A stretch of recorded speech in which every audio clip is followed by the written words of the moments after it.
Hey guys, welcome back to the channel. It's Laurie from Cook Scrap Craft, and today I've got a scrapbook process video for the Challenge Yourself design team. So the challenge for the month, for this month, the month of April, is to use a black and white photo.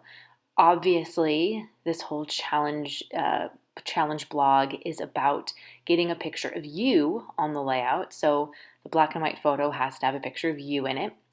And I don't usually print photos in black and white, so this could be a challenge for you. It's very easy if you're printing at home to change a photo into black and white, or I'm sure you can even do it if you're editing through like Shutterfly or Walgreens or wherever you get photos printed. So you might have to make a special effort to get a black and white photo for this challenge, but it's well worth it. What I decided to do was I had this photocopy, a Xerox, that I had done with my daughter, and I should have written down the date we did it. I want to say it was probably when she was 2 or 3, so maybe it was 1 or 2 years ago. I really don't know. But I saw it on a Pinterest board, and I was like, oh, we have a copy machine at home. It'd be kind of fun just to do this. It's like a quick little activity that we can do. And every time my daughter sees it, she's still like, that's my hand. I'm like, yep, that's your hand. So traditionally, yes, I am in the photo because my hand is there. You don't see my face, but that's okay. It's my hand and it's my daughter's hand. And it's been hanging up on this bulletin board in my scrap room, and I was just kind of using it as decoration. And when this challenge came about, I thought, you know what, let's just scrapbook it and get it on a page. It's not going to be in my scrapbook in chronological order. I could probably put it in my book of me, but I really just wanted to use it. And the pieces, when I knew that this challenge was coming, I'd also found something from my stash, that phrase paper that you see on the side that talks about black and white photo, you see into the soul or something like that. It's covered up, so I can't read it right now. But I knew that I wanted to use that on this layout as well. And then everything else just kind of, yes, I'm wearing a blanket because it was cold that day when I was doing this. Everything else just sort of came into place. I was just sort of piecing together some bits of scrap paper from a very old International Scrapbook Garden kit. It was sort of spring and Easter themed, and I liked the selection of patterns and the flowers that were there in those papers. So I decided to try to create a grid using those pattern papers. There it is. When you photograph in black and white, you capture the color of the soul, which I think is kind of a cool phrase. And no, I wasn't photographing, it was a Xerox, but still. So yeah, the paper, the photo is just on regular copy paper. That's on regular copy paper. And you can see the lines, how a copy machine sometimes does that when it's all black. It's not the greatest, but that's our hands, and it's just a fun little keepsake. If you're looking for something to do with your kid and you're at home and you're like, hey, let's take 5 minutes and just do this. It's kind of fun. So again, I'm just trying to piece together this grid. The other design team members have their layouts up on the Challenge Yourself blog, so definitely check out the link below so you can get lots more inspiration from the other design team members and find out more information about how you can enter for your chance to win a fun little prize. Something else that I should say is that hopefully you've noticed I've been doing few more process videos than normal on the YouTube channel. So if you like seeing them, give this video a thumbs up and subscribe to the channel, because I hope to have more. I hope to have more for you in the future, especially with these two design team commitments that I am on. Actually, reminds me I need to work on another design team project that I get to share with you, I think for May. So here I have some embellishments. They are paper embellishments from Scrap Accents.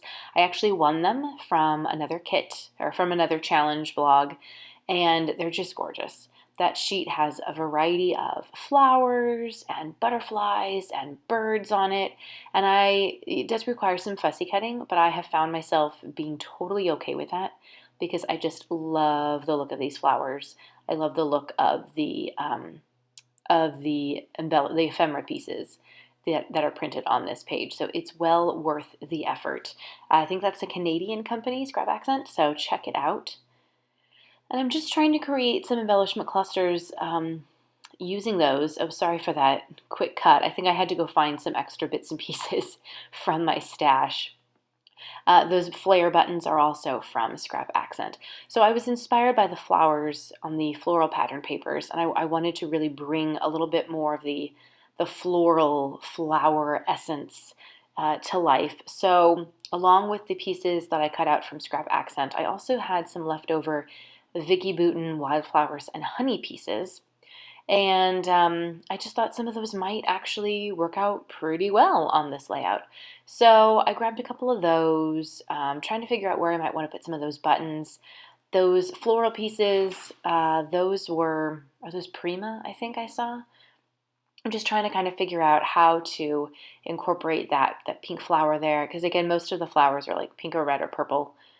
So I just am trying to create a little bit of cluster there, and I like that there's a variety of embellishment pieces. You've got the paper pieces. I'm actually going to end up using foam dots behind some of the Scrap Accent pieces that I cut out, just to add more dimension.